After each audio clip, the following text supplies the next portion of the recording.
Welcome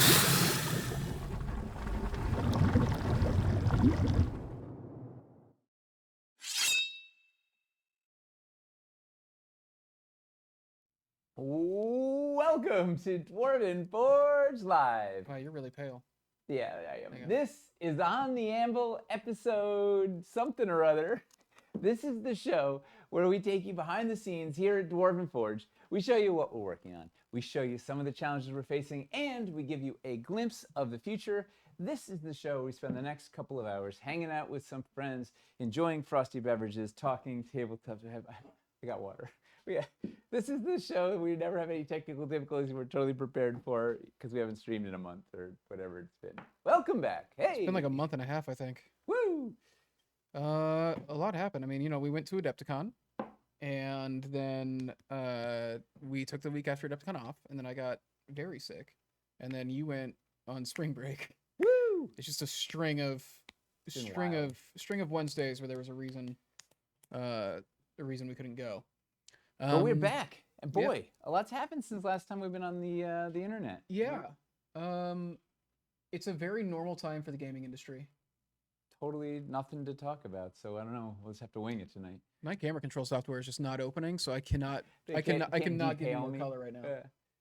Well, it's my natural state, so yeah. So what are we? So what's going on tonight? Spoiler alert. We're going to talk about the tariffs. Yeah, we're going to talk about the tariffs. Sorry, I'm trying to figure out how to get some color back in your face. Yeah, hi. Mostly it's going to be generally just a check-in week, I think, largely talking about the tariffs, because I think that's a big thing people have been asking us questions about a lot. I've been trying to answer where I can, but there's some things that I wish we could answer that just we can't answer at this time, just because we have to wait and see what happens with some stuff. But yeah, we're gonna go as deep as we can on that tonight. Yeah. And then we're gonna show you a couple things. We got a couple exciting things going on. Why is there a? Okay. I don't know why that's on the desk or table. I'll show you in a moment. And we're gonna give away a $50 Dwarven Forge gift card, a digital gift card, so everybody is eligible. We're gonna do that roughly an hour into the stream, and that's more or less it. And who's eligible for that gift card? Everybody that doesn't work for Dwarven Forge. Wow. Everybody that doesn't work for us. Well, here's a question. We'll ask her there. And then interact. We want to hear from you. That's why we do this show. It's really fun to hear your thoughts, hear your questions, hear your jokes. Just be nice, because we like this community. We like to keep it friendly, and we're just people. Should we do we have a short little news? A couple of news segments before we get into our hard-hitting central segment? What if we want to work for you? Well, then don't enter the giveaway. Yeah, then don't enter the giveaway. If we find out that you've ever won a gift card, you're ineligible. It's the first question on the resumes search. All right. So yeah, let's hit that news. Let's hit the news. Let's hit the gritty. News.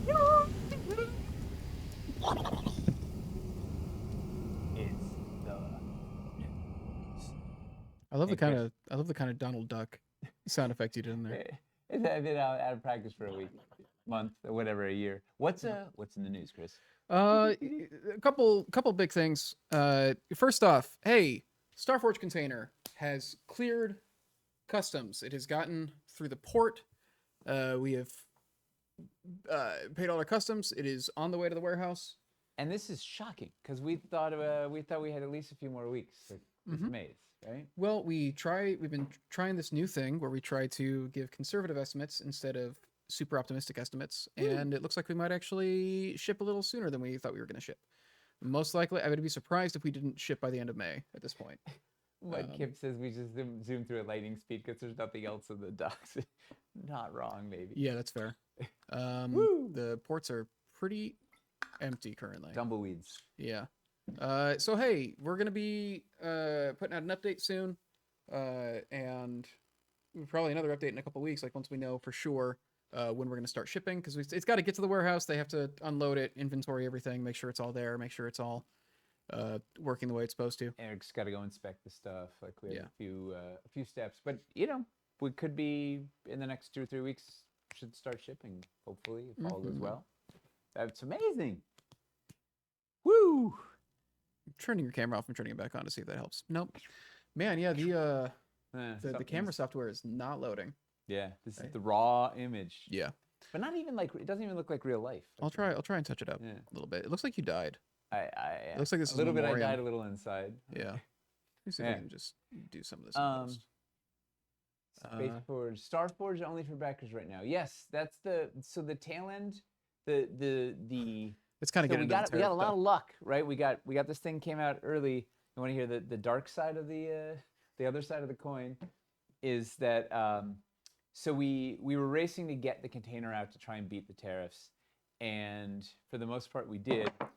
We couldn't fit the overflow in that container, so the stuff for the web store and our next restock, including those cool castle sets that Chris put together so you could break your towers, whatever, Mhm. that is all sitting quietly waiting at the factory until there aren't 145% tariffs because we're not bringing it in right now. Yeah. So If we ship it through right now, we'd have to, which we'll get into that in more detail. yeah. So It's probably going to be it might be a bit until the Starforge is on the web store. Yeah. Unfortunate. But the nice thing is we got all your pledges in under the wire, so we can get that stuff out.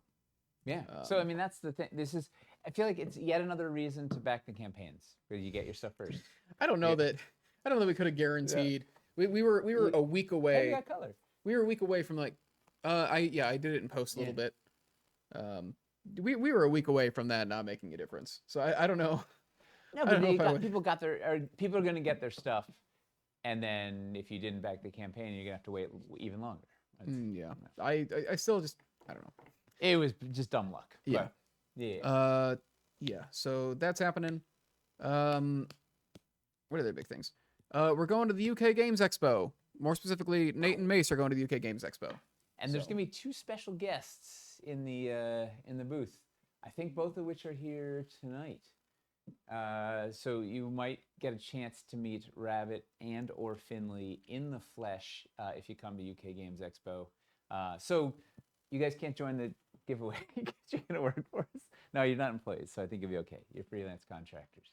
We're not paying you. Mercenaries. We're not paying you anything. Yeah, Actually, I don't know. Your Yeah. pay is to enter the giveaway. Yeah. So we will be. I don't know what our booth number is because they moved us. They put us in a 1 by 2 meter booth, which I'm no math magician, but that's like That's 2 a feet. 3 by 6. Yeah, it's like yeah. That's a But- 3 by 6. Yeah, Huh. yeah. So, but we Mace That's a sorted table. it out. So they moved us.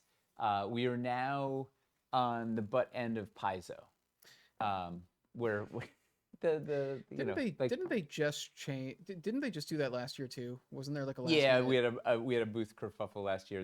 We were wrong on the map and everything because we were like literally in not even the same room. Where it was a whole mess. But so I don't know what the number is, but it's on like Paizo Way. We're one row south of Corvus Belly Avenue. being close to Corvus Belli will be nice. Yeah. Yeah. So yeah, but right by Paizo. So look for the giant Paizo booth, and we're just below that. So that's gonna be neat. Is that like glare from one of the lights? That red dot on your chest? The like sniper? It's got to be it's got to be a lens flare. It's got to be. There's no way that that's a thing stuck on the Although lens. It's dead center, isn't it? It's dead center. Oh yeah. Oh, yeah, it's yeah, lens it was a flare light. Okay, It's cool. backlight. Yeah. Cool. It's once again, it's like laser. It's the Predator laser. Well, I guess It's Predator right yeah. on you. Yeah, we've seen that before. Yeah, there's a light that's apparently just positioned perfectly for screwing up that camera in particular. Okay. Anyway, It seemed like it was one that was. it's that guy. Is that guy? Yeah, we can't touch that. That's way too far. It does it. Too yeah, hot, too tall. You've done a lot of diazepam right now. Who was what? Yankee Butthole said world's most steady sniper. Very, very steady. Yeah. So he's just like, he's got a lot of diazepam. I played Metal Gear Solid. Let's see. We've got UK Games Expo. We kind of covered that. And I guess also just for also talking conventions, we'll also be doing Gen Con and PAX Unplugged this year. Yes. So those 3 conventions are the ones that we're gonna do throughout. Don't know what's happening next year, but we'll be at these ones right now. Yes. Last big thing I have on here, unless I missed something, Lowtown replacements. Specifically, we wanted to show you guys. We were talking about that magnetic roof perch, and we got a sample of the fix that we're doing for that. So, I should. You know what? Let me get the old. Let me get Okay, the old guy so we can compare and contrast. Okay, bye. Nice seeing you. Good night, everybody. Well, going to Origins. Any of the Dwarven Forge customer service team in chat. Chuck might be. Chuck usually watches. Depends on if he has anything going on tonight. Gen Con will be a ghost town. All the publishers are closing. Gen Con will probably actually still be pretty active, I imagine. You know, just I forgot that the Gen Lowtown Con's the rack most had moved commercialized. right out the door, but yeah. All right, so Yeah, Matt, you got to go to Unplugged. Unplugged's neat. Yeah. And we're gonna have a 10 by 20, so we're we got a bigger booth this year. Living large. So this was the old. So the situation with the old roof perch, for various reasons, it didn't have enough magnet juice to hold. And those were the guys. New and improved. Big Mambo magnets. Mm-hmm. And way almost too strong. I'm gonna say, although that's not a problem. But yeah, they are. They're uber. And the reason there are 2. Besides there's no twisting, is so that you can straddle 2 roofs was the idea. Like you could split it between. Where's the camera here? So this thing is as sturdy as can be. It's very exciting. You can put a mini on it. You can put a metal mini on it. Heck, you can put a big mini on it. If I can even balance this guy. That's why you had a Basilisk. Yeah, I wanted to put like a lot of Nobody's weight. gonna. Okay. Well, I mean, I guess you could. You could just turn it off. Then you can cantilever nonsense off of it. Not that you maybe should. Well, let's get big. All right, you can do it. Cantilever and then put a metal mini on it. How far can we go, Chris? I haven't tried the bridge yet. I'm excited. This might tip it.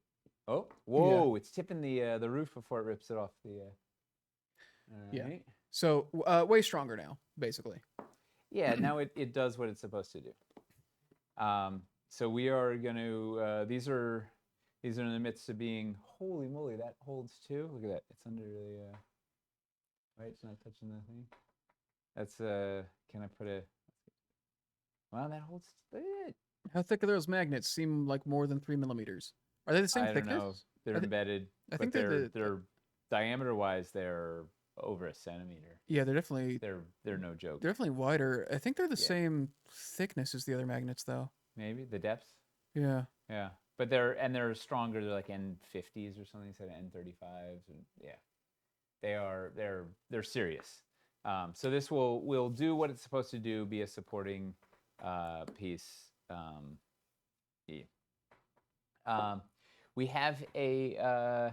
So we're gonna send these to. We're gonna replace all these, and along with those pegs that we're missing, send those out. It's pretty exciting. We're also working on. We've cleaned up the. We think we have a fix on the old roofs. We cannot replace everybody's roofs, right? It is way beyond the scope of what we could afford to do. But I think for a next print run, we've managed to fix the slots on the back of these straight roofs. Should be great. And I can't remember what the other things we were poking at.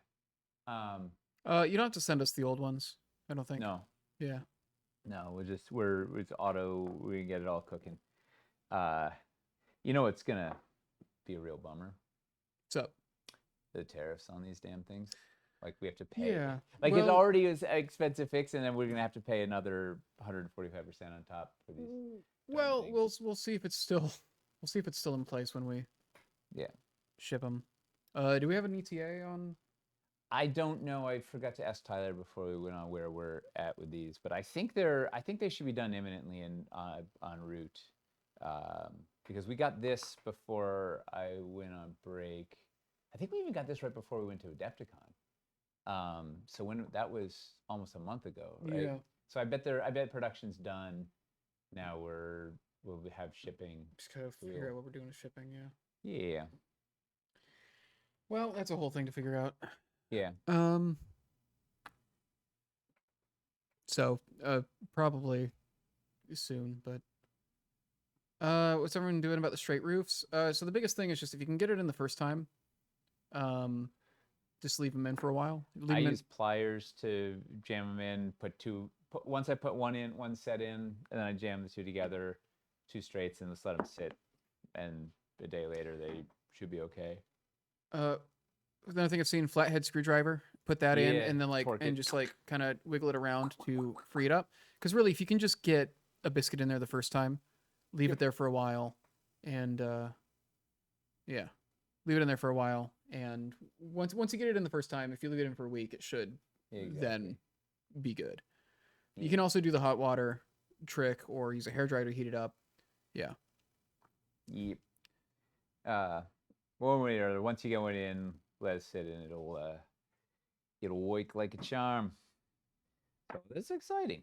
Do they close up over time? Maybe. Yeah. Have we tested? We haven't fixed one and then see if it could unfix itself. That's a good test to do. It gets easier after the first time. Yeah, I think it doesn't go like all the way back. It probably will tighten when it's out. But yeah, I think the flathead screwdriver is probably the easiest thing for most people to do, if you've got one. Yeah. Yeah. Hey. Okay. This is in here. Just placed a pretty substantial couple of orders a few weeks ago. Are you sending replacements to the ones I got, or did I misunderstand? Do you know? Are we replacing for store orders bought as it in the well? web store? Well, we should. Yeah, we should. Yeah. We should just ask and clarify. Yeah. No, that's a really good. It's a good catch. Mm-hmm. Thank you, whoever came up with that. Trapdoor. Animation Giant's asking about. We have a I don't know where it is. We have a fix using a bar magnet, and the deal there is the decision was made not to send replacements, but if people write in to customer support saying that their trapdoor is not working as anticipated, we could send them a replacement. Yes. So I would. There's so many in circulation. It's a bigger challenge. But there will be fixed ones getting created. I don't know where the sample of that is, but it was basically putting a rectangular bar magnet in there that was like 3 times as long or whatever, and it had enough strength to hold on. Had enough juice. So yeah, I would. Do they want us to tell people to start emailing now, or do they want to wait until what's gonna make sure people get on the list? I don't think we're supposed to tell people. Oh, but well, yeah, according to some people, email in customer support. Say, gee, I'm disappointed that my trapdoors don't work as advertised. Mm-hmm. Do it out. Do that. Hey, use the floorless tool. I can't say it. Brazilithid? Brazilithid. Yeah. Hey. Should we talk tariffs? Yeah, I think that's everything I had on here. Yeah. I've got like just tariffs. Don't feel bad emailing. And then the things under. Yeah, don't feel bad. Just email in. Don't just email about it. Yeah. Just email about it. Yeah. Yeah, if I had my druthers, we'd send replacements to everybody on those. Don't tell them we told you to. Secret. It was rabbit. It was definitely a rabbit burger. Yeah, rabbit. Yeah. Okay. Let's see. So tariffs. Then I have like a couple subcategories just make sure that we cover all the things people might want to know. And then we can maybe end on an up note and recap Adepticon because that'll be. Oh God, fun. right. Yeah. So it was Mace. Thanks, Amy. Yeah. He needs to leave the spot. Well, Twitch is making us do it anyways. So. Oh yeah, what are we doing about backup? I've still got to figure it out. We have like 2 or 3 weeks to figure it out still. Smailer. It's tough because I don't want to. I haven't been putting the thing that hasn't been getting backed up is the hobby hangs.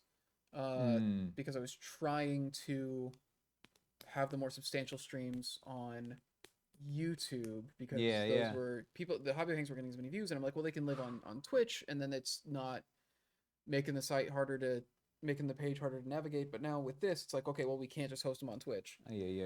So I don't know. I got to figure something out for it. I might just mass download them so we've got them saved, and then It's never just a simple straight line from A to B.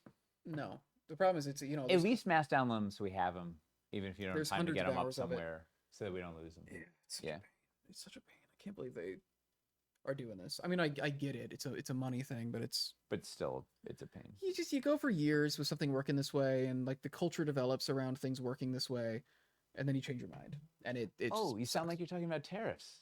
Speaking of which, speaking of building a service to work a certain way for over a long period of time, and then just kicking out the support structure, yank the carpet out. So it's a tough time for our industry right now. Yeah, I mean, it's a tough time for a lot of industries, but specifically what we can talk about is, really what we know, which is our industry and specifically our company. Yeah, really the board game developers are the real victims here.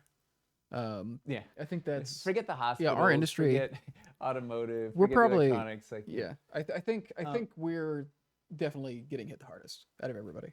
Clearly. I feel like anybody that's a small business is, in general, it's really getting it's rough. So the tough reality that we've talked about a bunch in the past is that we have amazing partners in China that we've been working with ever since we've been in business, right? Literally the same partners for whatever 29 years the Dwarven Forge is going that are have leveled up with us, right? They have figured out how to work with our very specific and difficult needs. They have figured out they've leveled up their tooling to be able to do these crazy molds. They have figured out just sort of at every turn, like when we need a thing or figure out how to work with that, whatever. We're like right now we're in a tough spot where we don't know what the heck the future is. Because 145% tariff is debilitating.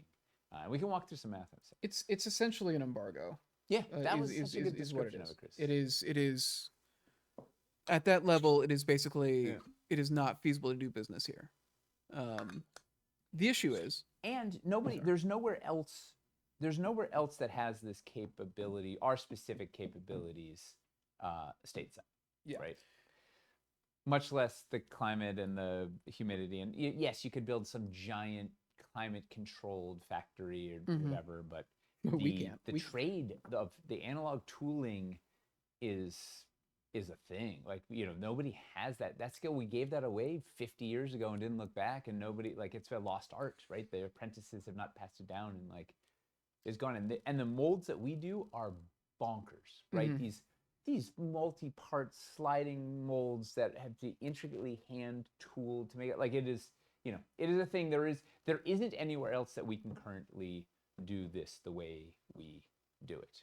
Yeah, even if we were to do it, it would involve probably hundreds of millions of dollars to build and staff a factory and do the training, and it would take a couple years, and we can't do that. 300 metric tons of molds that are over there. We'd have to either ship all those, or we'd have to just remake all of them. I think it's expensive to ship our product. Imagine trying to ship the molds. These molds, you understand, these things are 300 pounds, and we have several thousand of them.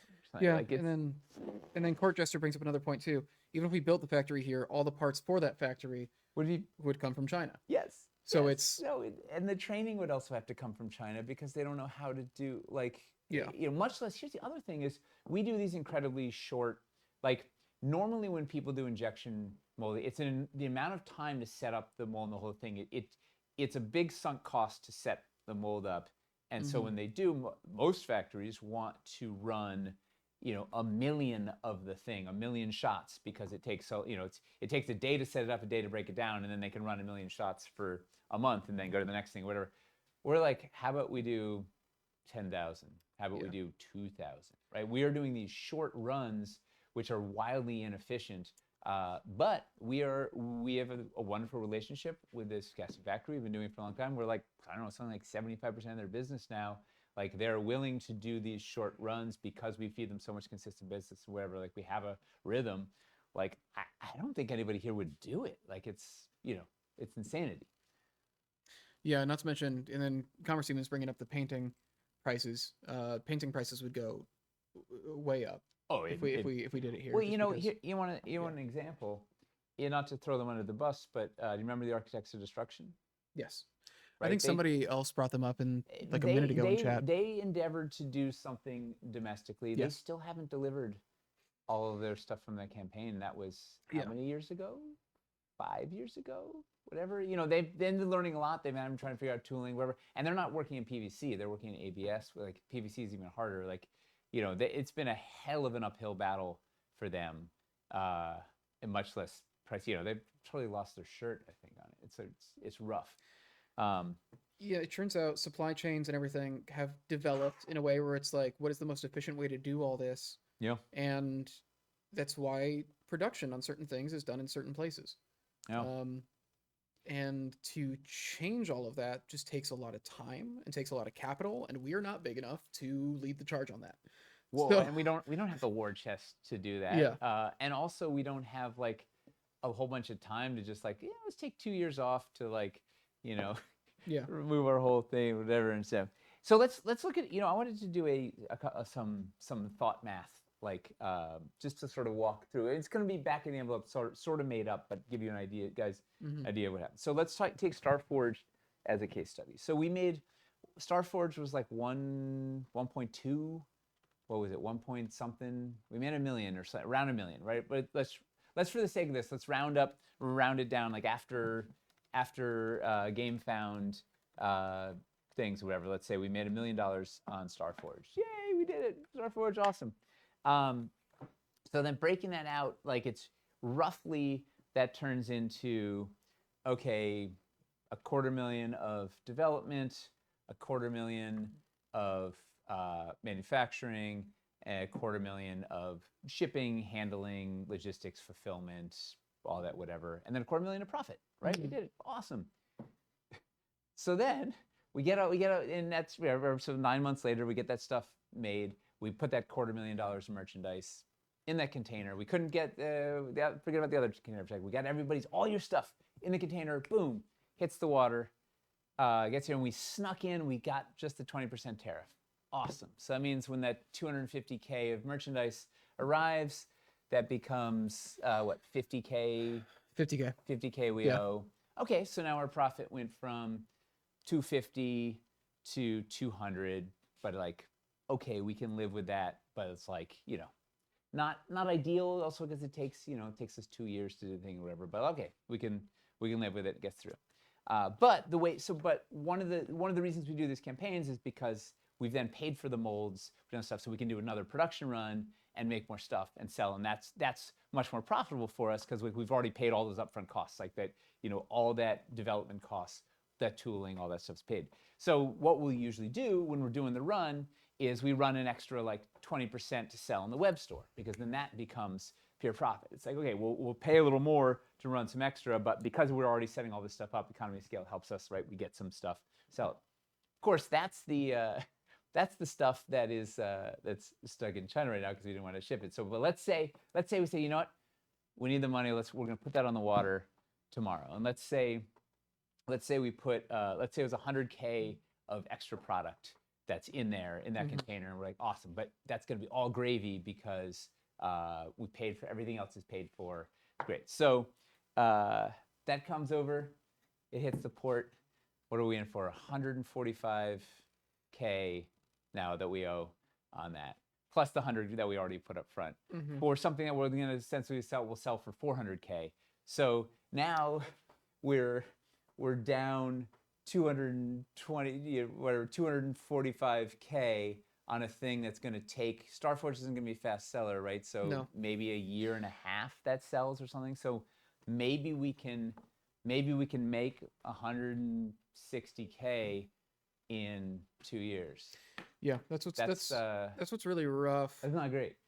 That's what's really rough is we already rarely make back what it costs to like order a restock or a store stock on the first day. We rarely get even close. Yeah. And it's like it takes a couple months to like actually like turn a profit on that restock. Sometimes a year, right? Depending on the things that are in there, and Mhm. you know, that's one of the things you've been doing great is laser targeting.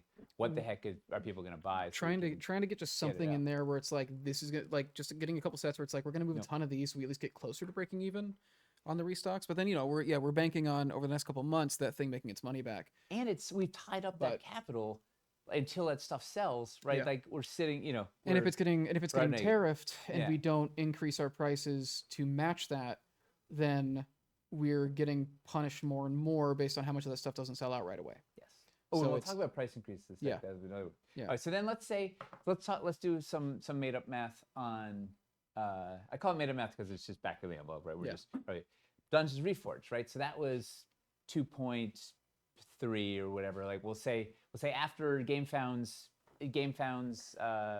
costs or GameFound's cut and refunds or whatever, let's call it 2 million because it's an easy number to work with. Mhm. So we'll do the same thing.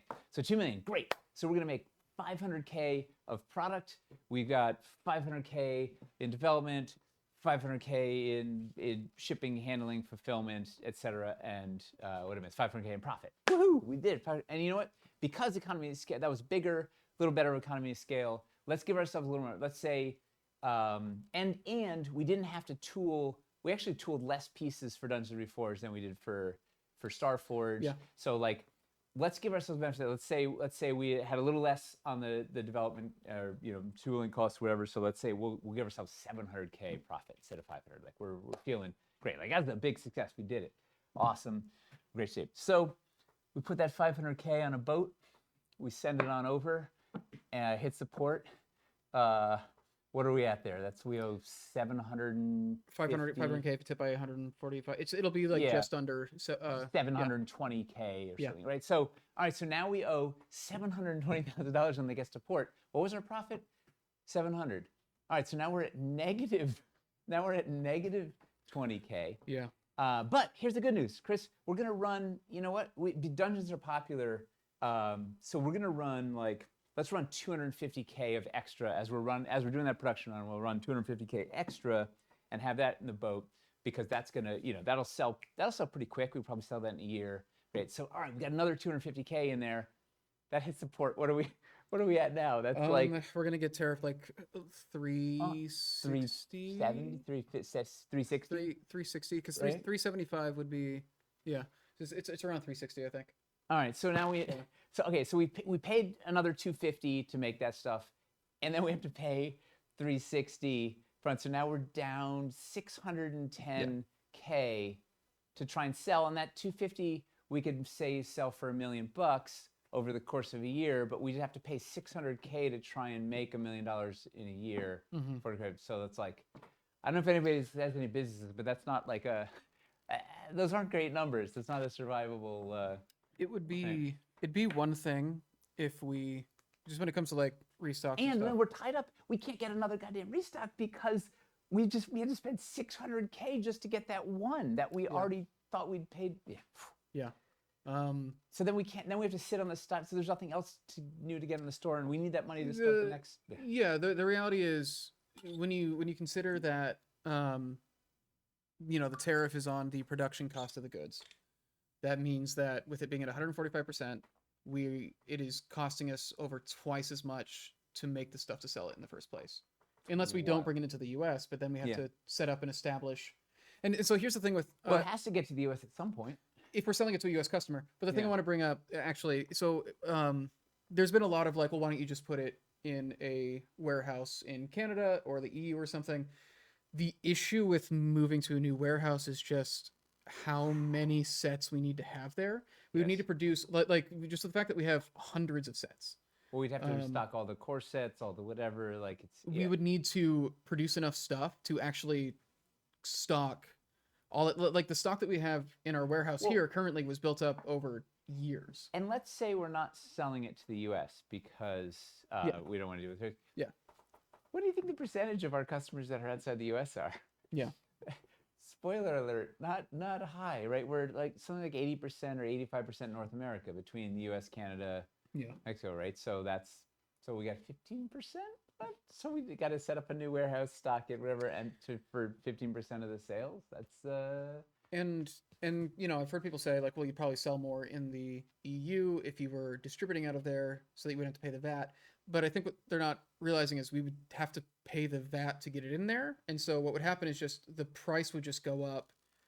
Like basically, you would just see the VAT that you see added to your store orders right now would just be added into the product before you buy it in the EU. Yeah. So you wouldn't be seeing the VAT, but wouldn't we would dodge still it, have but to we'd still have to add it to the price. to an already expensive. So it wouldn't product. actually be getting any cheaper. Yep. It's just it's a And real pickle. and there's the other challenge of having enough demand, right? Like we need, or maybe we could build up a market there. Maybe I mean, Archon has done a great job with it, whatever. Yeah. But like, it would take some time to build up a market over there. Time is not our friend. So we'd have to just front load a whole bunch of product, and yeah, it's the math's not so great. So Yeah. the good news, here's the good news. This maybe never sounds like good news. Good news is we're behind schedule on Dungeons Reforged, right? So Chris is losing it, right? So the good news is, woo, yeah. So we got time, right? Because it's not gonna hit the water till like September, right? So what are we at? What are we at? May, June, Yeah. July. We August. got 4 months. We got months for this situation to work itself Yeah. out.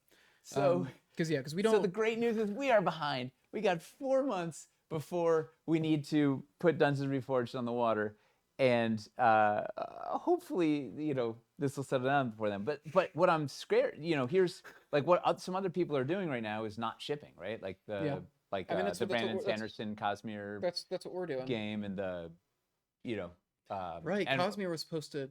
Oh yeah, right. no, they're shipping the PDFs, and they're shipping Because that's the thing. Because if that's why we're not moving the stuff over. Is because if we ship the Starforge surplus and the restock now, and we pay that tariff on it, then we have to increase the prices. Yeah. A lot more than we're comfortable doing. A lot. Like, so we want to hold on because like even if it's at a 20% tariff, we're gonna have to raise prices a little bit.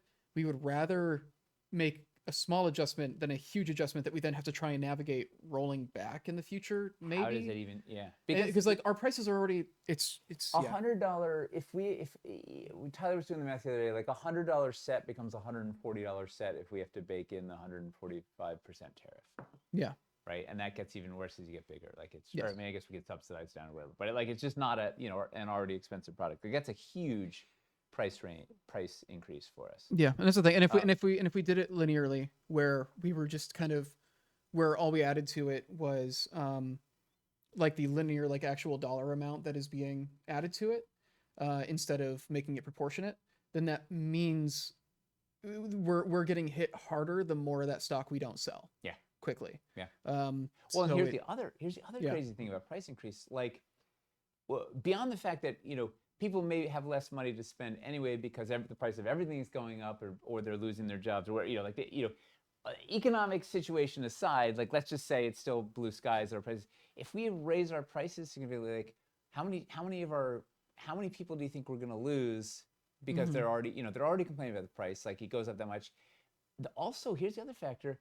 How many people are going to well, I'm just going to wait until the tariffs go away, if they ever go away, right? I'm not going to buy now. I'm just going to wait and hope that they go away. Or it doesn't even, raising the prices doesn't even necessarily mean we're going to have the same level of sales that we had pre-price raises, right? It's Yeah. like, oof. So we're really we're trying not to, when it was at 20%, we were talking about doing a small increase because some stuff in the store was kind of due for an increase anyways. We're like, well, we're not going to increase it by 20%. We do like a smaller thing. Yeah. And then stuff started blowing up, and it's like, well, Jay just wants to wait. Pump the now. brake. Well, because It's like we can't make an informed decision right now because it's too turbulent, right?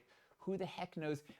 The tariffs are going up and on and off like a light switch. Like you can't, especially because we don't want to raise prices and have people saying, well, maybe they'll lower them again or whatever. And we don't want to raise prices at all, much less we don't want to raise it too far, unless so basically what we're gonna do currently is sit on restocks, right? We're gonna hold on restocks for a bit. Yeah. And we're gonna bide our time until we have to ship dungeons, right? We owe you guys dungeons. We got to get that on the water. But who knows? Like, the tariffs could be 200% by the time we're ready to ship it. Like Yeah. there's no prediction where it is. So, a lot of other people are not shipping stuff. Some people greater than games just basically shut down. Stone Meyer's holding their stuff. Like people are holding the Catalyst people. I don't know what the heck they were doing, but that guy had a really crazy. It's worth reading a 7-page post breaking down the costs and stuff. Like it's, basically a lot of people are kind of going into stasis survival mode. We're lucky in a sense in that because we ship so infrequently, Yeah. we can afford to wait and not have our product really affected by it. Can you imagine if you're months. like, somebody that has to have monthly shipments to keep their stock going or whatever? Like, you woof. Yeah. So it's we're lucky. We're 3 or 4 restocks a year or something. And it sucks to not have this stuff coming in, especially because we've already paid to produce it. So it's like Well, that was the complaint. The Stonemeyer. That's another. You can look at the Stonemeyer Games blog. They're suing the president and sort of explaining the same. They put stuff in $1 million worth of stuff in production, whatever, 6 months ago, 9 months ago. Now they're sitting on it. They can't get it over. Same with the Cosmere. I can't even imagine the amount, the tens of thousands of books that they have printed, whatever, sitting. Brotherwise Games can't afford to bring it over with 145. Like the margins are, just a mess. It blows up everybody. So we're lucky compared to a lot of other people. Yeah, we're in a better spot than most, but it is still just like we have to freeze a couple things. But we're not freezing production. We're gonna just keep making things and just waiting to ship it. Well, right now. Right now. Yeah. Right now we're kind of operating. We're just sort of sticking our heads in the sand a little bit and just sort of going forward. We're still cooking ahead with Cities Reforged and Perilous, and we're still moving all that stuff ahead because we can't control what the heck's going on. We have no idea where it's going to be, and right now we're hoping that this is going to de-escalate because it's not sustainable, and by the time it does, we'll be in a great spot to start pushing stuff out. But who knows? It's a mess. And there's also some other. We're looking at other bits like they're talking about moving the paint factory to Taiwan, and then we do the casting on the mainland China, ship to Taiwan, do the painting there, and then ship and it would be made in Taiwan to Skirt, or I don't know. There maybe are some maneuvers that we could do.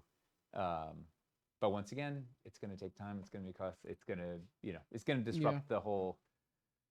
We're looking into whatever options we might have, for sure. Jay's trying to find any workarounds he can have, but it's just doing things any other way than the way that we do them is costly. Yes. And difficult. There's a series of very specific reasons why we made the decisions that we've made around how the business operates. And it's Oh, that's a really good. Mudkip on a Bike says, "We have faith in y'all to deliver, but I don't think it's a smart financial decision to back any new Kickstarter game found right now." Absolutely. I backed Xeogenesis because they're literally just kind of producing it all in the States. Yeah, which is nice. They're doing so in that sense. It's like this straight up is just not gonna get tariffed. So well, there are some people that are gonna make out that are okay in this, right? Corvus Belli, all in house in Spain, right? Which shipping to U.S. customers is no, because there's not China involved at all. Right. So they're okay. Games Workshop has all their own factories shipping from the UK currently right now. Who knows where it's gonna end up or whatever. But even like Galadoria Games, CEOcast in house. Reaper has some stuff, but I mean, the bulk of their stuff is in China, but they have some in house. So. What I will say too, part of the reason that we're waiting as well is we do pretty firmly believe that in a couple months' time, things aren't going to be at the rate they're at currently. Well, because here's the thing: if they are, there's going to be a lot of bigger problems than us not being able to make toys. Yeah, if there's going to be, So that's what we're, and we can't prove that's going to happen, but it is just a thing where this sucks for a lot of reasons. It's going to, and we're not even seeing the full extent of how this is going to affect things. But Yeah. I do.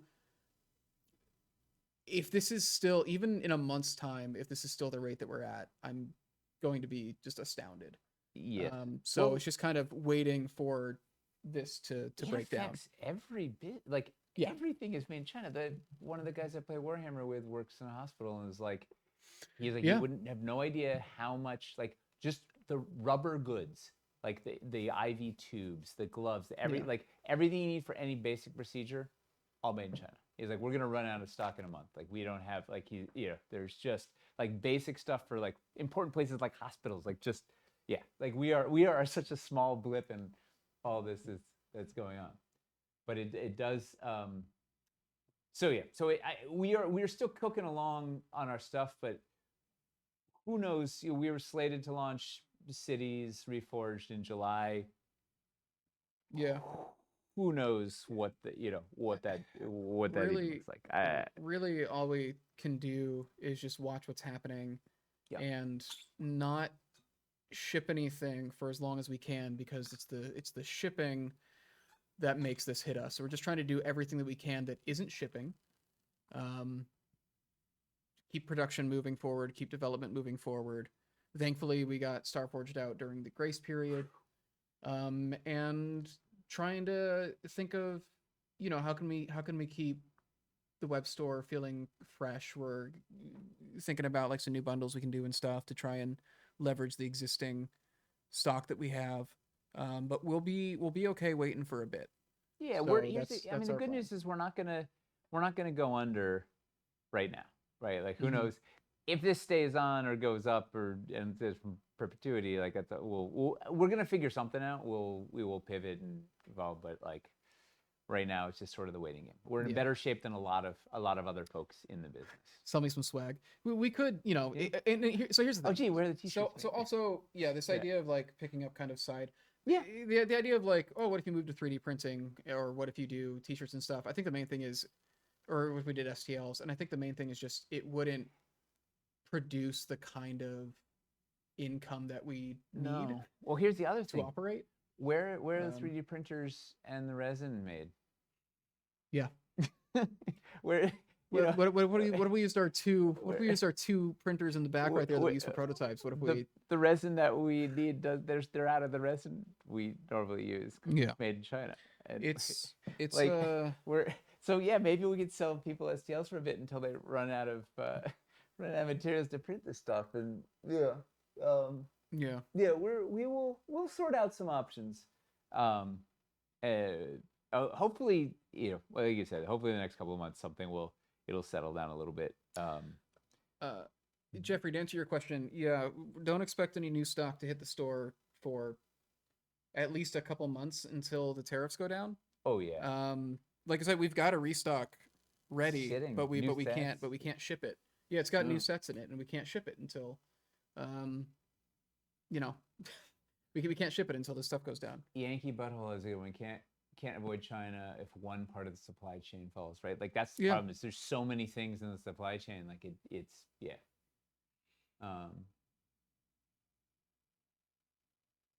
What could happen if a bunch of pauses happen and then the ports are madness during?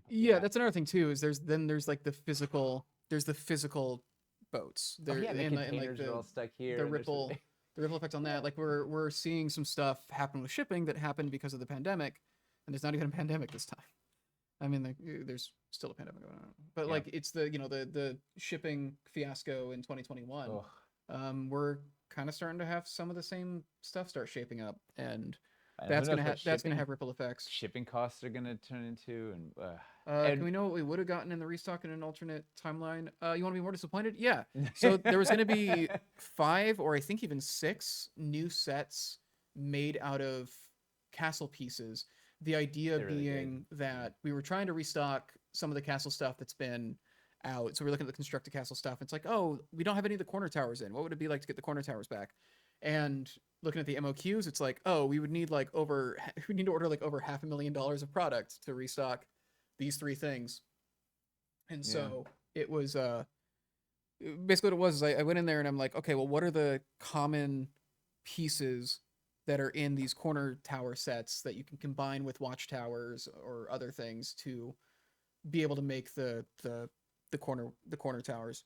And so it was just kind of making 2 new packs that would let you do corner tower transitions, and then 1 pack that would let you do inline towers on castle walls, and then a new stair pack that let you kind of build that little series of stairs to get up onto castle walls from behind. And then it was taking the runic accessories as well and making 2 new dressing packs that take like the So good. sorceress LEDs and the sorceress dressing packs. So there's a lot, and those could be dropped in dungeons or buildings or castles. Like you drop them in like any biome.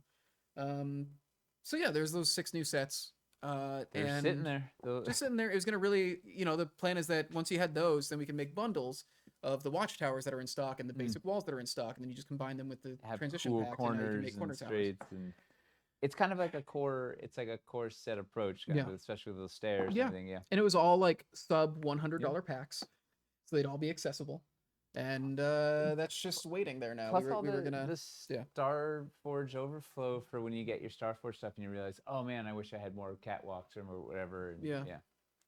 But hey, at least you're gonna get your Starforge, and Yes, we do have.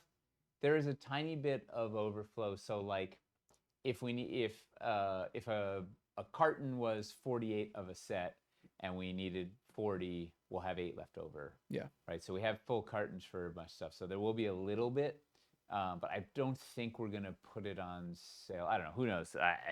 Anything of that. But it's gonna be kind of patchworking all over the place, and we may be holding it for replacements and whatever, and yada yada yada. Hey, and at least Dungeons Reforged is late, so we have some time to hopefully have things settle down before that goes on. And yeah, I think catwalks are gonna sell out quickly. The catwalks are fantastic. I think, especially once they're in people's hands and they can see how they work. It's gonna be really nice. Reserve release time, maybe. I don't know how much we have to reserve release. We might as well look into it because it's where Letitia's. Eric is just he's been going through clearing out, like getting a archive in the warehouse of everything we have, and then freeing up any sets. So he's actually freed up a bunch of Caverns Deep and Hellscape stuff. So we may be poised to do a reserve release at some point, because that's a good way, right? Like ways to get some eyes on the web store while we don't have any fresh new stuff coming in. Yeah. Do we know if there's a date for web store price increases? We're waiting for the tariff stuff to clear up. Basically, we were planning on doing it. When it was at 20%, we were like, okay, we can handle this. And then it went up, and it's like, we simply do not want to change our prices to reflect the 145. We want to wait for it to be something more reasonable and something more stable. Because it's already hard enough whenever we change our prices. We get a lot of people having to do it twice, and yeah. So we're currently, as long as we don't ship anything new in, we can just sell things the way they are. So we're just trying to do that while we wait for the situation to change. Oh, Kinship Dark has an interesting question. Can you guys cast resin in-house? We can, but not at any significant scale. It would take a very long time. Yeah. We also wouldn't have, I don't think we'd have fantastic quality control either. Well, we'd have to build out we're not equipped to do anything at significant scale. If we were trying to do that, we'd probably team up with Galadoria, because Kevin has a really good casting setup, like for scale, or at least a larger scale than Miles in the back room alone, or something. But it is an interesting idea. The problem is volume, right? It's like I don't think it's enough volume. Also, then the painting of the pieces, and it's a whole thing. Yeah. What I will say, don't worry about the prices changing overnight. We are going to, if we hit a point where we are going to raise the prices, we will make people aware of it well ahead of time. Yeah. So don't worry that it's gonna like change tomorrow or something. We will definitely message that ahead Yeah. of time, like Chris will blast out. Yeah. Let's see. So I wish Dwarven Forge would restock resin sets, monkey's paw curls. that resin factory used to work with closed, so I don't know. There might be, yeah. He's saying just do them in house though. Woof. It's Put the resin prices up to account for small scale and the demand. I raffles. don't know if you'd be happy about where the resin prices would end up. You got to remember the resin was expensive compared to the Dwarvenite back in the day, and resin's only gotten more. The resin's only gotten less cost effective to make since then. Yes. Like it's pretty rough. Doctored evidence says a Dwarven Forge raffle. That's a fun idea. If we start getting desperate, yeah, we're gonna. If this goes on for months, then yeah, it could be it could be a thing.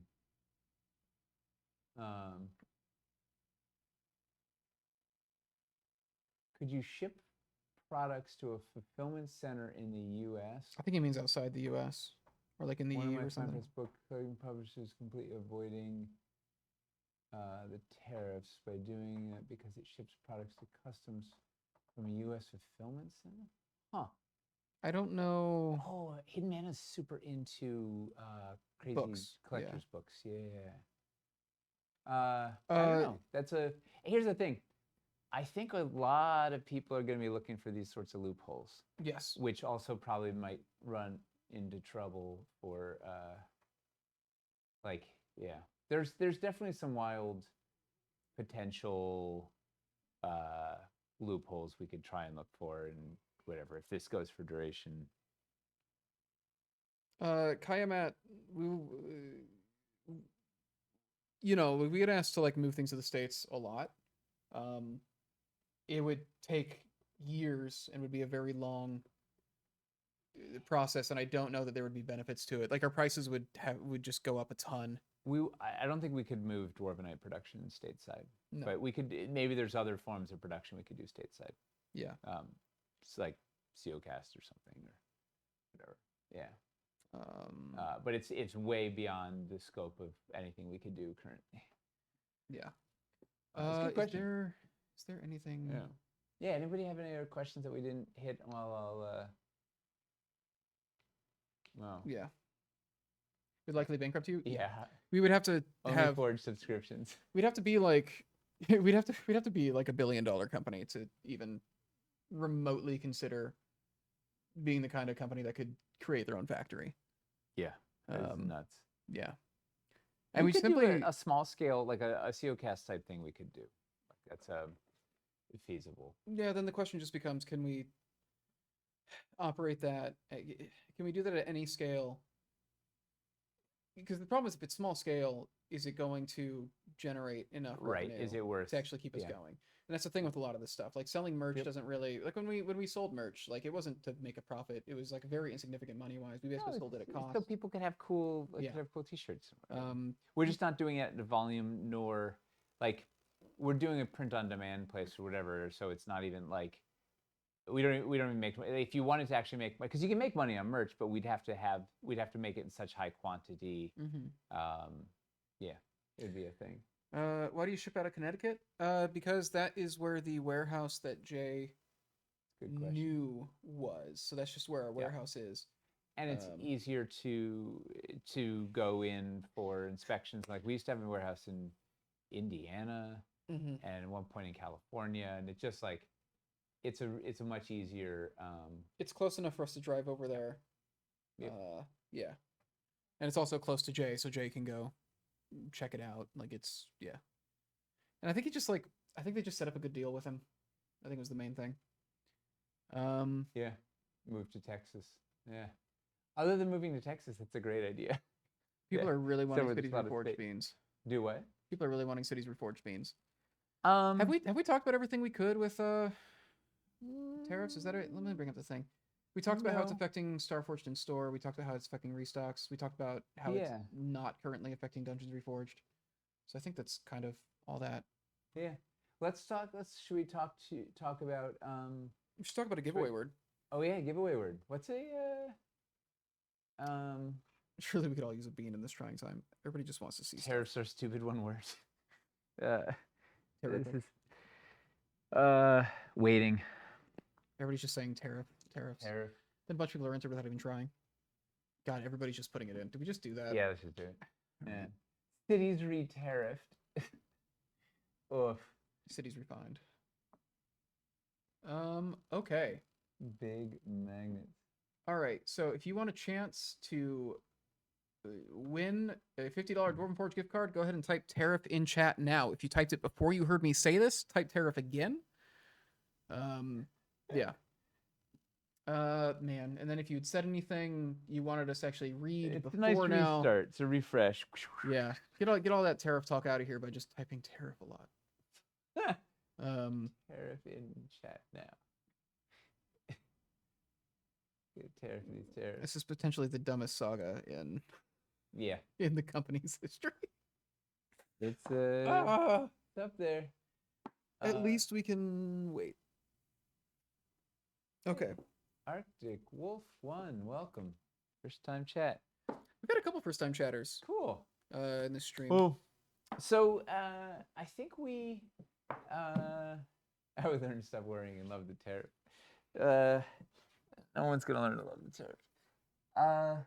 Let's talk about. Should we do an Adepticon wrap up, and then we can Yeah, maybe let's talk do a an little bit about Adepticon wrap. things? So we were at Adepticon. Like, was that a month ago? When was that? Basically, like a month ago. A month ago. I think the last day was the 30th or 31st last month. So we had already done most of Adepticon by this point a month ago. That's wild. Yeah, Adepticon was great. It was awesome. The No new surprise. location is so nice. Changed everything. Being in a city where Walkable. you can walk around and there's stuff there and it's really pretty.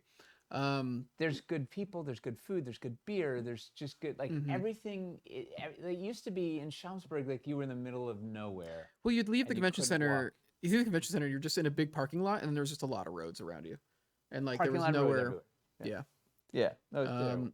And it was too tight as it was, and whatever. So they're in the Milwaukee Convention Center, whatever it's called, and it's like the aisles between the booths are all big. Like everything is bigger. The hall, the gameplay halls are bigger. Everything is bigger. Everything's in one building. The interesting thing that they were telling us, so they doubled the size of the exhibitor hall, but only took, what do you say, 14 new exhibitors, 10 new exhibitors? Yeah, It was like a really small number. He was really smart about it. He said that they wanted to not expand beyond, like, too far beyond what they were used to handling, so that they didn't like have a lot of cool new problems pop up while they were in a new space. Well, they wanted And- to keep it like yeah. he said. It's curating the people there is really important to them. Like Yes. it's they didn't want to just take a Yeah. whole bunch of randos in and sort of, I don't know, have the wrong fit for the convention. And what I thought was interesting was they didn't want to double like the number of exhibitors, but not double the number of attendees, and have all the exhibitors have not make any sales, right? So they were very cognizant that they didn't want to. They wanted to make sure that everybody that was exhibiting there had the best chance to have a good convention in terms of sales if they're selling stuff. Now that said, we didn't make any money. We didn't sell it. Negative, Damn thing. yeah. We sold nothing. But what did we have to offer? What were we selling? A winning smile.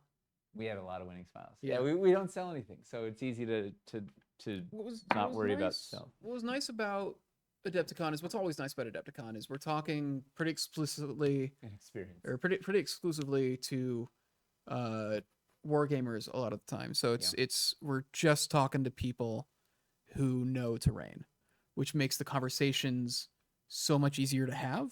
Everybody already knows what it is, why they would use it, and it's wild. It's such The a questions at Gen Con and stuff. We'll get a lot of questions that are like, so is there like a game that goes with this, or like is this we'll get a lot of Verbatim. that. Yeah, it's like what do you like what do you do with it? With Why would you Adepticon, use a lot of this? the opening stuff is like oh wait, so this is pre-painted, or like oh wait, so this is, and it's a lot of like, because you're dealing with a lot of people who are used to crafting their own stuff or printing their own stuff, or they're used to using cardboard terrain, or they're used to using just the stuff that's out there, and so most of what we get to most of the conversations we have are very function oriented, and they're usually on our level. Like it's you tend to, the average length of a conversation is much longer than like most, a lot of the Gen Con ones are shorter. People are like, what is this? Okay, and like this is like people are like engaged and are interested and already, it's awesome. It's everybody we're talking to there needs to be able to fill a table. Yeah. So it's I think it's a smaller convention than a lot of the other ones we go to, but I think it's a much higher conversion rate. Yes. Just because like we're not talking to people who, just play Theater of the Mind and just want dice. Like we're talking to people who play games where they need to have terrain. Yep. So yeah. And they're in the market. They're interested. They're wherever, and it's the general, the engagement, the intensity, the excitement. It really is. It's special. Like it's such a. I love it. Like it really is. It feels like, not that we're not with our peers at Gen Con or PAX Unplugged or whatever, but it's like everybody there is a terrain person, basically. I guess that's the big difference.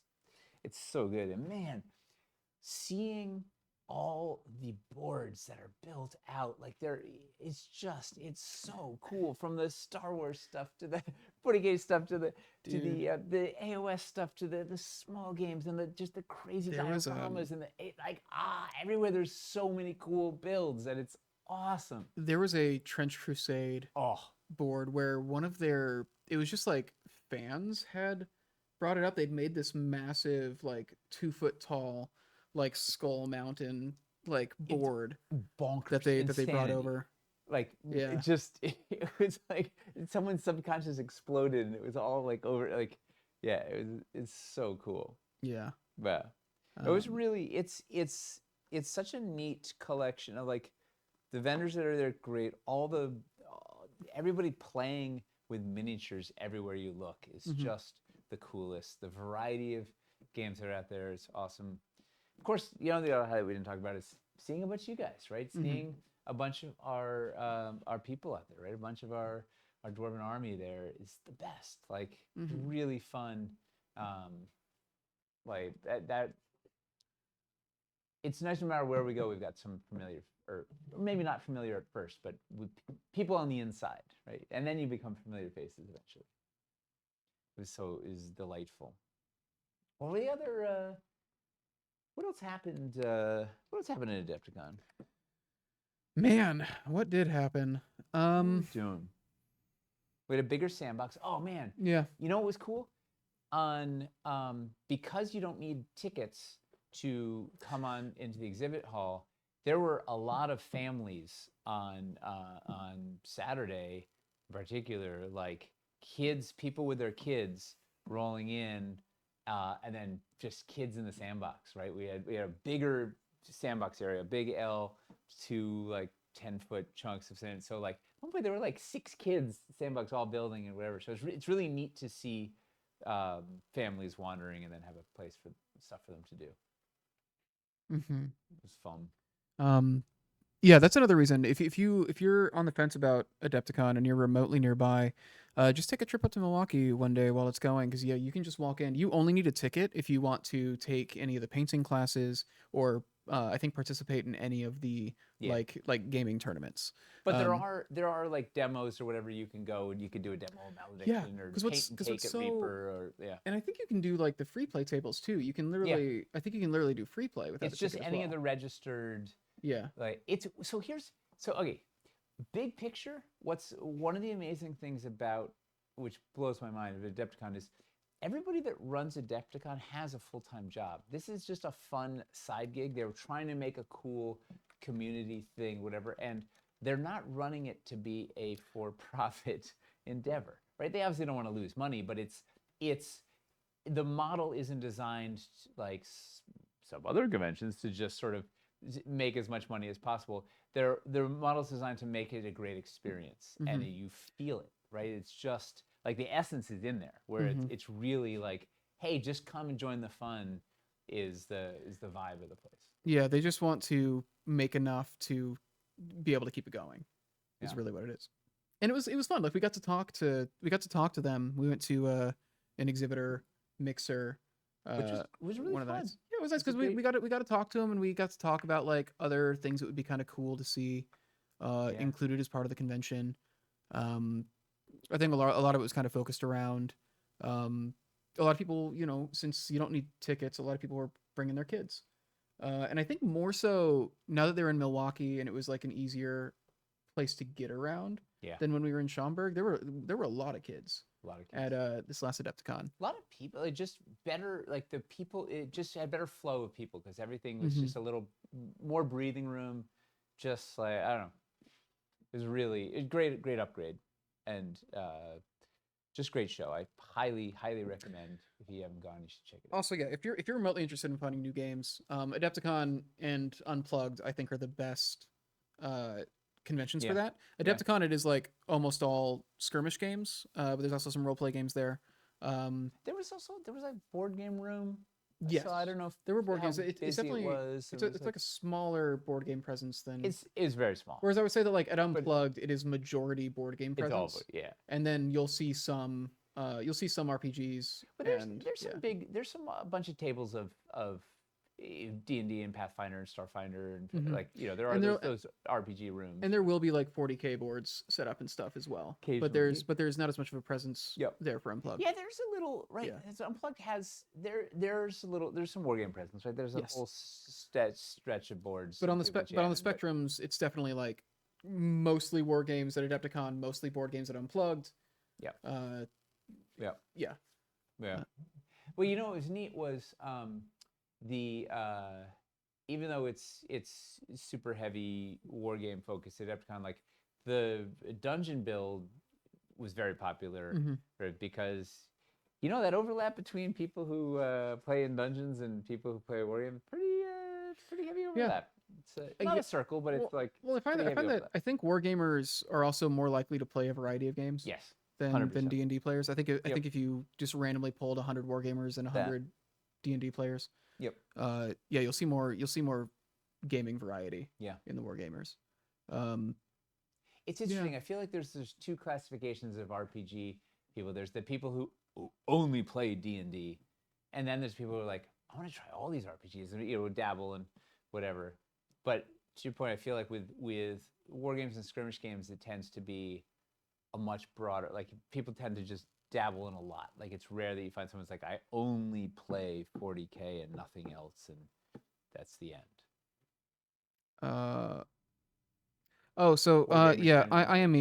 IME the backdrops. So we can't sell the backdrops because we use like assets. We licensed the. But it's like not commercial licenses. I don't know. Because I know we talked about trying to sell backdrops before. You want to show the wide shot? And Letitia was saying, This Sil built this and. You want to see something neat? Let's see if you can see it on camera. Can you see the? Yes. Yeah. The sun's practical. So there's a light. So that's part of what's blowing out the camera. Was it really causing a? I think it's probably not helping. No. It's probably not helping. Shooting into the sun? Yeah. Yeah. Yeah. Let's see. Let's bring up anything but second edition to my D&D group and they might murder you. Yeah. Let's go ahead and roll this giveaway real quick. We got a lot of entries. Rabbit wants this backdrop to add to his collection. Chronolith. I think it's the first time. I think it's the first win for Chronolith. Let me see. Dave awesome. Moffat, of course you play so many games now. He's been playing for 100 years, and you're that kind of, you're the open. There's a pink dot that I thought was a dead pixel for a hot second. Yeah, no, that's one of the lights that's pointing almost directly at the webcam. Lens flare. Yeah. All right, Chronolith, I sent you a whisper. We just need to get your email. So if you can reply to that, go ahead and let me know the email, and we will get that sent over to you. So Adepticon. There was somebody saying that they were thinking about going. It's a lot of fun, especially because it's not going to cost you anything. So if you're even remotely nearby. So no to backdrops. Yeah, we can't currently. My understanding is we don't have a commercial license for some of the assets that we use. So we're allowed to produce them to use like this, but we can't sell them. Which is funny because this is a commercial endeavor, but but we're not selling that. Yeah, It's different between Thanks for coming to Adepticon. It's one of my favorites. I'm glad that we It's so good. I hate that it was, well, I shouldn't say that. It was a bummer that we missed 2023, but it just didn't work out with our schedule. But we went last year and this year, and I don't know. I think it's one of the highest value conventions Yeah. for us. Yeah. And it's also just because also the other vendors that go there, we want to talk to and work with almost everybody there. Yes. So it's yeah. And man, very if you pleasant. like miniatures and or paints and or terrain, there's a lot of there's so much cool stuff to see. And the painting classes, man, Hamster took what 3 painting classes while I was there. Just mind blowing. Like some of the stuff, like a lot of paint and take, right? They give you a bust and then show you. It's just like some really cool, learning some really cool techniques from there's some, like all the big name painters are there, big name miniature painters. Like it's really, it's a chance to take some really cool classes, open up your skill sets. Like it's really neat. And man, just jamming, like watching people play Star Wars Armada and Shatterpoint and Marvel Crisis, and there's all these big, setups and just teams. They have these Warhammer team doubles where you have your team is 4 people in 2 doubles. So there's 2 tables playing next to each other of 2-on-2s, and people are all in costume and like not yelling. It's just so pure fun. Like they're just having the time of their lives. Like it just like it's really very, very neat to see. Also, are you gonna come to Philly later this year? Yeah, we're gonna be at Unplugged again this year, with a bigger booth, so that'll be fun. Woohoo! Also, just one last pitch. I loved use Adepticon as an excuse to get to see Milwaukee. I was not expecting like I didn't know what to expect out of it going there. I was really blown away by how pretty Milwaukee was, and there was one night where I just like walked along like the waterfront at night for a while because they got like a river walk, and that was like really nice. And there's a lot of hotels that are very close to the convention center as well, which makes it a very easy walk, and so many good restaurants. Everybody's nearby. Midwestern friendly. Lots of little breweries. Also, a lot of good music there. Saying if Hamster needs a painting class, I'll just throw out my paints. Here's the thing: painting is a journey that has no end. Like it doesn't matter how good you are. Like you can still take classes and still learn. Like watch any professional mini painter on YouTube, and at some point they will talk about taking classes. Right? Like it is just a part of the endless journey that is painting. Also, Hamster was talking to them about trying to do a painting class there next year. So hopefully that comes through, because there's a lot of like miniature painting classes, and he was like, hey, could I come in and do like a terrain painting class? So maybe that'll get set up, and then if you guys want to take a painting class from Hamster, maybe we'll have that going on next year. Yeah. Is Wilderness Encounter, are you okay? You're in an MRI and you missed the giveaway. Oh, yeah, I'm sorry, you missed it. I hope everything's okay. I'm sorry. Jeez Louise.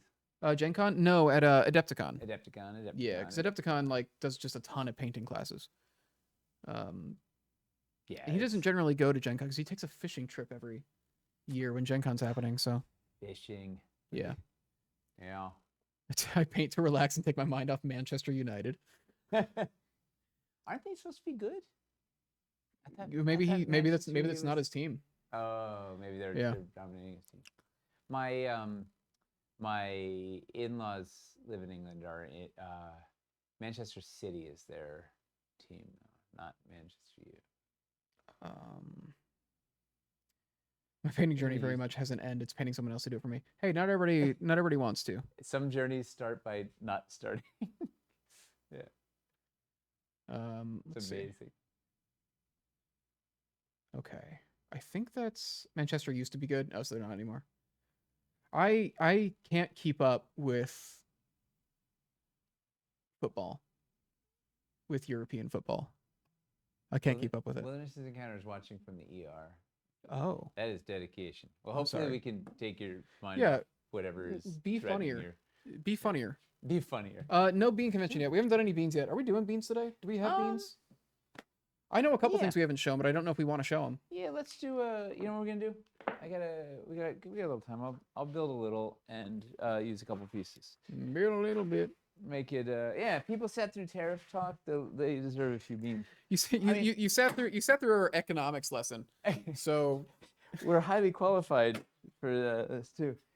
Although, I will say, it feels maybe a little mean to show beans if we don't know what the future timeline on Cities Reforged is. I don't think that's mean. All right. It's not like we're gonna not, No.